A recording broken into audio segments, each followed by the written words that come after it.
Shalom, selamat hari Minggu untuk Bapak Ibu saudara-saudaraku yang terkasih dimanapun berada. Selamat bertemu dalam channel ini. Sampai sekarang belum bertambah yang subscribe, dan mohon saudara-saudara berkenan untuk mengajak kawan-kawan untuk subscribe. Semoga berkenan apa yang kita renungkan pada hari ini demi kemuliaan Tuhan dan pengembangan kerajaan Kristus di dunia. Untuk memulai perenungan kita, mari kita terima penyertaan dari Tuhan kita. Damai sejahtera Allah yang melampaui segala akal budi manusia, kiranya memenuhi hati dan pikiran kita di dalam Kristus Yesus Tuhan dan Juru Selamat kita. Amin. Bapak Ibu saudara, firman yang akan kita renungkan pada kesempatan hari Minggu tanggal 23 Oktober tahun 2022, minggu 19 setelah Trinitas, ditentukan dari surat Paulus yang kedua kepada Timotius atau 2 Timotius, pasalnya pasal 2, ayatnya ayat 1 sampai 13.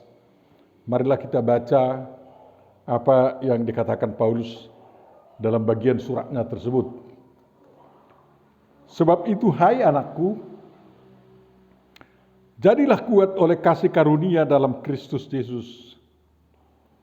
Apa yang telah engkau dengar daripadaku di depan banyak saksi, percayakanlah itu kepada orang-orang yang dapat dipercayai, yang juga cakap mengajar orang lain. Ikutlah menderita sebagai seorang prajurit yang baik dari Kristus Yesus. Seorang prajurit yang sedang berjuang tidak memusingkan dirinya dengan soal-soal penghidupannya, supaya dengan demikian ia berkenan kepada komandannya. Seorang olahragawan hanya dapat memperoleh mahkota sebagai juara apabila ia bertanding menurut peraturan-peraturan olahraga. Seorang petani yang bekerja keras haruslah yang pertama menikmati hasil usahanya. Perhatikanlah apa yang kukatakan. Tuhan akan memberi kepadamu pengertian dalam segala sesuatu. Ingatlah ini, Yesus Kristus yang telah bangkit dari antara orang mati, yang telah dilahirkan sebagai keturunan Daud, itulah yang kuberitakan dalam Injilku. Karena pemberitaan Injil inilah aku menderita, malah dibelenggu seperti seorang penjahat, tetapi firman Allah tidak terbelenggu. Karena itu aku sabar menanggung semuanya itu bagi orang-orang pilihan Allah, supaya mereka juga mendapat keselamatan dalam Kristus Yesus dengan kemuliaan yang kekal. Benarlah perkataan ini. Jika kita mati dengan Dia, kita pun akan hidup dengan Dia. Jika kita bertekun, kita pun akan ikut memerintah dengan Dia. Jika kita menyangkal Dia, Dia pun akan menyangkal kita. Jika kita tidak setia, Dia tetap setia, karena Dia tidak dapat menyangkal dirinya. Demikian firman Tuhan, Bapak Ibu saudara-saudariku, yang akan kita renungkan, pahami, renungkan. Dan dalam konteks tema yang mengatakan bahwa relalah menderita sebagai prajurit Kristus, sebagai laskar Kristus. Yang berbahagia adalah orang yang mendengarkan, menghayati, dan mengamalkan firman Tuhan. Amin. Bapak Ibu saudara-saudariku yang terkasih, bagaimana sekalipun pengembangan kerajaan Kristus di dunia ini menjadi tanggung jawab sepanjang zaman. Dan itulah yang dilakukan oleh Paulus dengan sungguh luar biasa. Satu-satunya rasul yang diangkat Tuhan menjadi rasulnya tidak seperti 12 murid lainnya. Dan dia yang termasuk yang paling gigih untuk memberitakan Injil, yakni Injil Yesus Kristus, Injil keselamatan itu, yang dia katakan juga sebagai Injilku katanya. Itu bertanda bahwa Paulus benar-benar hidup di dalam Injil Kristus itu dan berjuang untuk Injil Kristus itu demi kerajaan Allah yang telah didirikan oleh Yesus Kristus, dan itu harus ditegakkan. Untuk itulah Paulus berjalan dari Yerusalem sampai 3 kali putaran dalam perjalanannya, dan pada akhirnya memang dia ditangkap karena diadukan oleh orang-orang Yahudi, dituduh sebagai pengacau, di mana-mana dihambat, disesah dan lain-lain, dan terakhir dia naik banding ke Roma dan dipenjarakan di Roma. Tetapi sepanjang hidupnya tidak ada waktu yang terlewatkan tanpa pemberitaan Injil. Baik sewaktu dia bersama rombongan menuju Roma, dia memberitakan Injil. Baik sewaktu dia berada di penjara, dia menulis surat yang sangat dibutuhkan demi kemajuan jemaat. Di mana-mana, di tempat di mana dia berkesempatan untuk mendirikan jemaat, dia juga merekrut orang-orang yang sungguh dapat dipercaya untuk meneruskan pekerjaan Kristus di sana, memberitakan Injil, dan membawa sebanyak mungkin orang masuk ke dalam kerajaan surgawi di dalam Kristus Yesus Tuhan kita. Salah satu muridnya yang disebut sebagai anaknya atau anakku katanya adalah Timotius, seorang anak muda yang telah mendapat pendidikan kerohanian yang sungguh luar biasa dari neneknya dan dari ibunya. Neneknya Louis dan ibunya Wenike. Dan dia sewaktu mendengar Paulus berkhotbah, dia menjadi pengikut Paulus dan dapat dipercaya untuk mengurus kehidupan jemaat. Walaupun di hadapannya terpampang begitu banyak penderitaan, walaupun dia tahu bahwa Paulus itu sungguh-sungguh sangat menderita oleh karena Injil itu, Timotius tidak mau mundur ikut dalam pekerjaan pekabaran Injil dan juga dalam mengurus kehidupan jemaat-jemaat sehingga kerajaan Kristus sangat berkembang. Tugas itu masih terus berlaku sampai sekarang, sehingga apa yang dinasihatkan oleh Paulus dalam suratnya itu yang akan kita renungkan ini juga berlaku untuk kita. Kita semua tanpa kecuali laki-laki dan perempuan adalah anak-anak Paulus. Kalau ada yang menjelek-jelekkan Paulus itu bukan murid Kristus dan orang yang membentuk agama Kristen, jangan mau ragu dengan kebenaran Injil yang diberitakan oleh Paulus, dan Injil yang diberitakannya adalah Injil Yesus Kristus. Bapak Ibu Saudara, kita bersyukur oleh karena penjelasan-penjelasan tentang ajaran dan tentang etika sebagai pengikut Yesus, kita gereja Tuhan sampai sekarang dapat berdiri kokoh, tidak tergoyahkan oleh karena kebenarannya adalah kebenaran yang tidak tergugat oleh kebenaran-kebenaran lain. Walau begitu banyak serangan-serangan terhadap Injil yang diberitakan oleh para rasul itu, terutama yang diberitakan oleh Rasul Paulus, kita tetap berdiri kokoh dan semakin banyak orang-orang merdeka, orang-orang yang dilanda kemerdekaan atau kebebasan menganut agama, datang menjadi mengikut Yesus Kristus oleh karena mendengar pemberitaan Paulus. Dan banyak orang yang sangat berbahagia sampai sekarang karena mereka mengikuti nasihat Paulus. Dan jemaat manapun yang mempedomani nasihat-nasihat Paulus dan Injil yang diberitakannya, termasuk Injil 4 kitab Injil itu, jemaat itu akan semakin maju dan semakin maju dan semakin maju. Bapak Ibu Saudara, kita semua adalah anak-anak bagi Paulus. Tidak berbeda satu yang lain, laki-laki maupun perempuan, yakni perlu kekuatan untuk melaksanakan tugas pemberitaan Injil. Kekuatan itu bukan datang dari diri kita sendiri, bukan datang dari dunia ini, tetapi kekuatan dari kasih karunia dalam Kristus Yesus.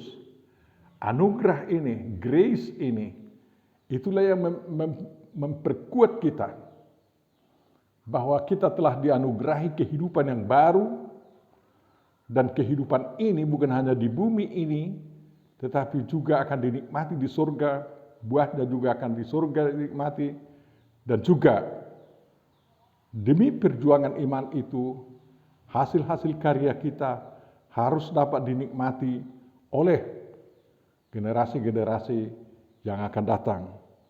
Demi berlanjutnya pekerjaan pengurusan jemaat dan juga pemberitaan Injil itu, Paulus memberikan banyak nasihat.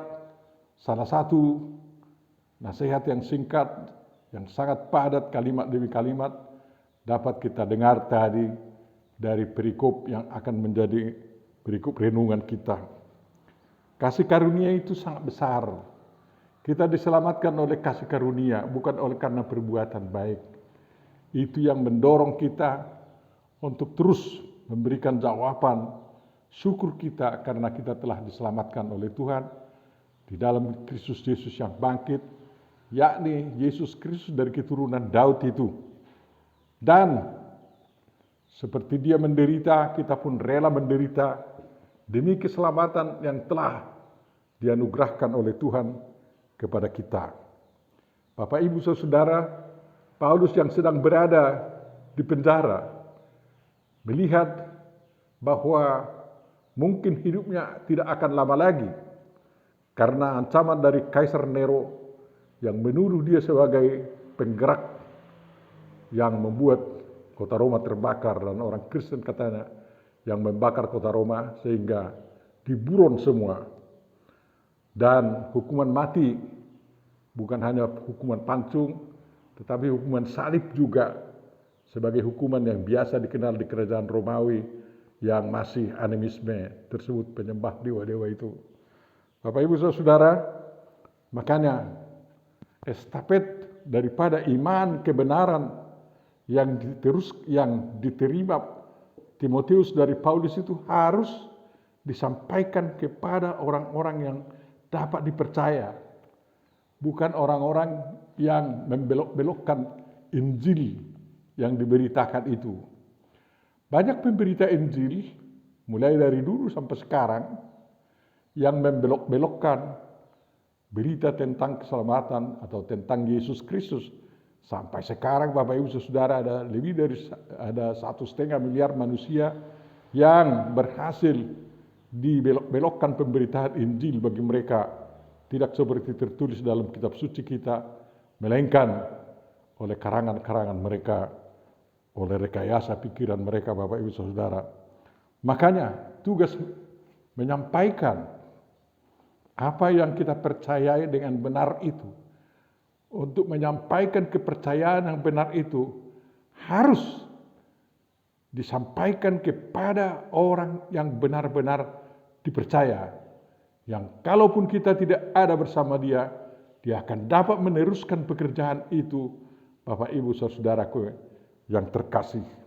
Makanya Paulus mengatakan, apa yang telah engkau dengar daripadaku di depan banyak saksi, percayakanlah itu kepada orang-orang yang dapat dipercayai, yang juga cakap mengajar orang lain.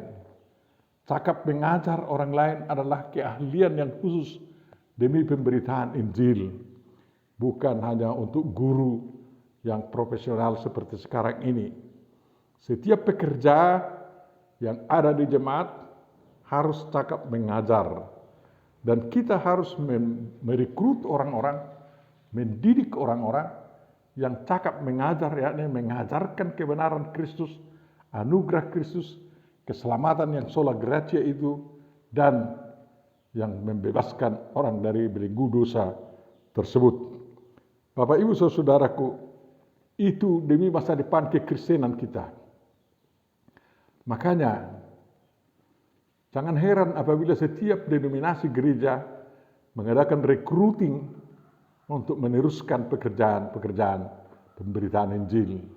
Yang banyak metode, ada jemaat-jemaat atau gereja yang mau mewariskan jabatan hamba Tuhan kepada anak-anaknya, tidak mau diwariskan kepada orang-orang lain. Tetapi gereja kita telah memilih jalan bahwa siapapun akan menerima pengajaran yang benar untuk menjadi pemimpin gereja kita, pemimpin rohani.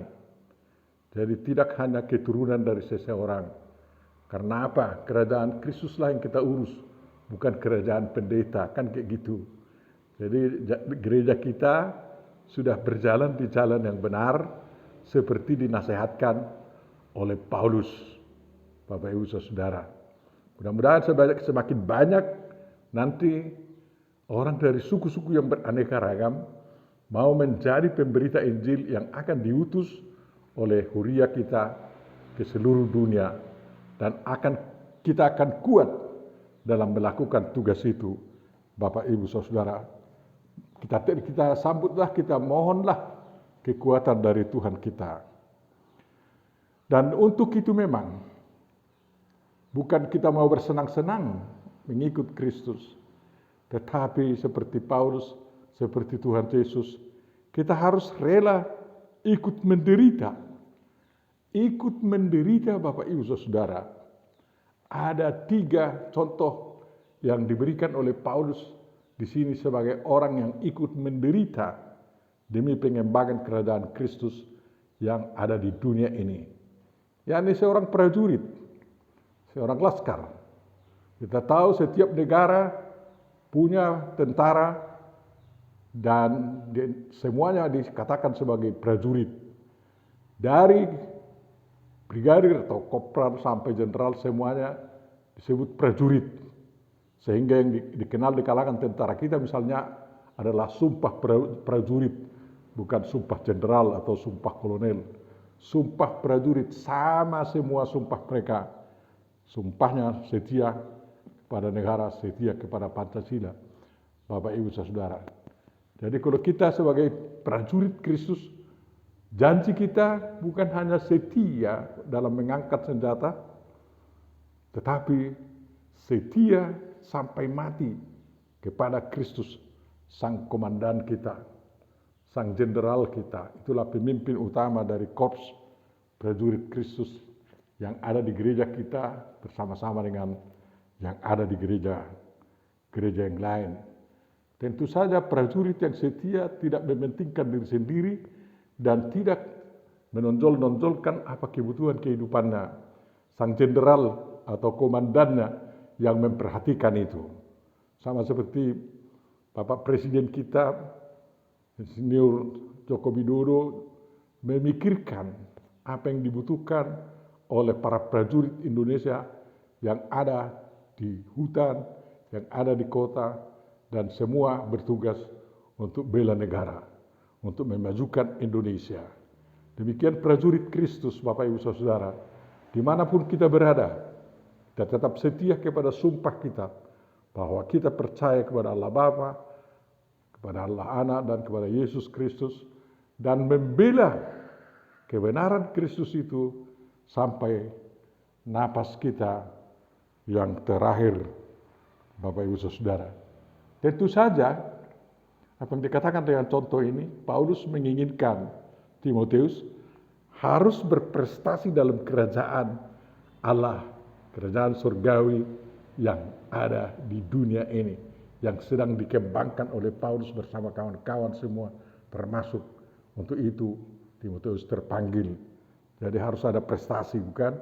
Untuk itu seorang prajurit harus melatih diri, bukan hanya memegang bambu runcing, juga bukan hanya lagi untuk membidikkan peluru dengan AK-47, tetapi juga semua persenjataan modern harus dia dapat gunakan.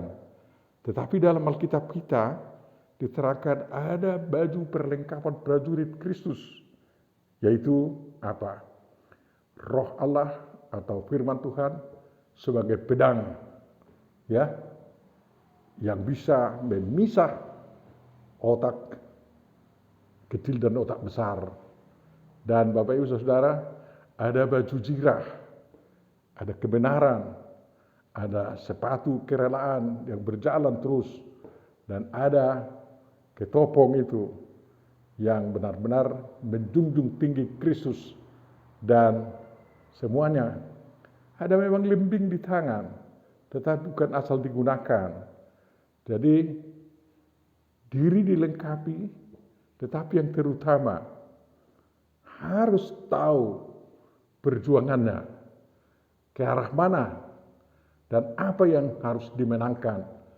Bapak Ibu, seorang prajurit harus mampu berkamuflase di tengah-tengah musuh, sehingga musuh dapat dikalahkan. Saya tonton di YouTube bagaimana tentara Indonesia bisa menyamar, tidak nampak di semak-semak itu, sehingga dia dapat mendekati musuh dan menangkapnya, baik hidup ataupun mati, kan kayak gitu. Jadi dia tidak terbawa arus sehingga hilang lenyap begitu saja. Demi keselamatanku, aku menyamar menjadi orang itu dan tidak lagi menjadi pengikut Kristus. Bukan begitu, tetapi dimanapun dia berada, tetap menegakkan kebenaran Kristus dan kemenangan yang harus diraih Bapak Ibu Saudara. Jadi contoh yang kedua adalah seorang atlet atau olahragawan, ya terus terang dia harus latihan sampai dia bertanding. Dan sewaktu dia bertanding tentu saja harus menurut peraturan. Tidak boleh asal-asalan, ya. Tidak boleh melukai orang lain di dalam pertandingan, tidak boleh menghina orang lain, kan kayak gitu. Kita harus bertanding dengan orang banyak di dunia ini, lawan saing daripada kebenaran Kristus, dan kita harus bertanding dengan mereka. Kebenaran siapa yang lebih benar harus kita buktikan, Bapak Ibu Saudara. Kebenaran siapa yang bisa mengantar masuk ke surga, mendapat mahkota di surga. Di lapangan olahraga orang dengan dinyanyikan lagu kebangsaannya, dimahkotai dengan piala emas, Bapak Ibu Saudara. Kalau kita dengan lagu Laskar Kristen Maju, kita dimahkotai dengan mahkota di surga kelak. Jadi olahragawan kita berjuang di dunia ini, di Yunani olahraga yang sangat lama adalah maraton, kan kayak gitu. Itu sangat panjang sekali. Tetapi olahraga kita, pertandingan kita bukan pertandingan hanya sebatas panjang maraton, tetapi sepanjang hidup Bapak Ibu Saudara, kita harus berlari dan tidak mau kehabisan energi, karena energi kita adalah dari Roh Kudus, dari kasih karunia Tuhan. Kita berlari dan sampai akhirnya kita meninggalkan dunia ini, dan nanti Tuhan memberikan mahkota kemuliaan di surga. Dikatakan bahwa nanti di surga ketika Tuhan Yesus memerintah, kita ikut memerintah di sana, Bapak Ibu Saudara. Dan yang ketiga diberikan adalah seorang petani. Ya, seorang petani, dan dikatakan petani itu bekerja keras dan dia yang menikmati hasilnya pertama. Itu bagus sekali. Memang ada petani, bukan dia yang menikmati hasilnya karena dia menyewa tanah dan lain-lain. Tapi Paulus mengingatkan sebagai seorang petani, kau harus bekerja, mengurus sawah pertanian, sawah Tuhan, ladang Tuhan, harus diurus baik-baik sehingga hasilnya dapat dia nikmati juga. Bukan hanya untuk orang lain. Jadi setiap pekerja Tuhan juga harus dapat menikmati buah pekerjaannya. Kemangat do pemuda sirna niulana itu dikenal di Tuba di sana. Harus orang makan dari pekerjaan yang dikerjakannya. Jadi petani contoh ini harus bekerja di ladang Tuhan, mendapat bekal dari apa yang dikerjakannya. Bapak Ibu Saudara, selaku prajurit sudah memang kita renungkan, tapi banyak sekali yang harus diperhatikan oleh seorang prajurit Kristus. Yang satu, dia tidak mau berdusta, tidak mau berbohong, perjuangan harus tetap melekat di dalam dirinya, dan dia tidak pernah berhenti berjuang sebelum menang, Bapak Ibu Saudara.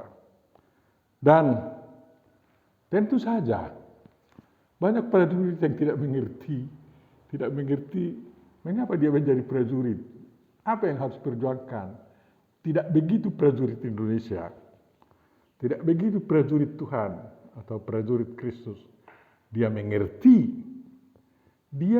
perjuangannya, dia mengerti apa yang harus dilakukannya, dia mengerti apa yang harus dimenangkannya, Bapak Ibu Saudara-saudara. Untuk itulah Paulus menjamin kepada Timotius bahwa Tuhan akan memberi kepadamu pengertian dalam segala sesuatu.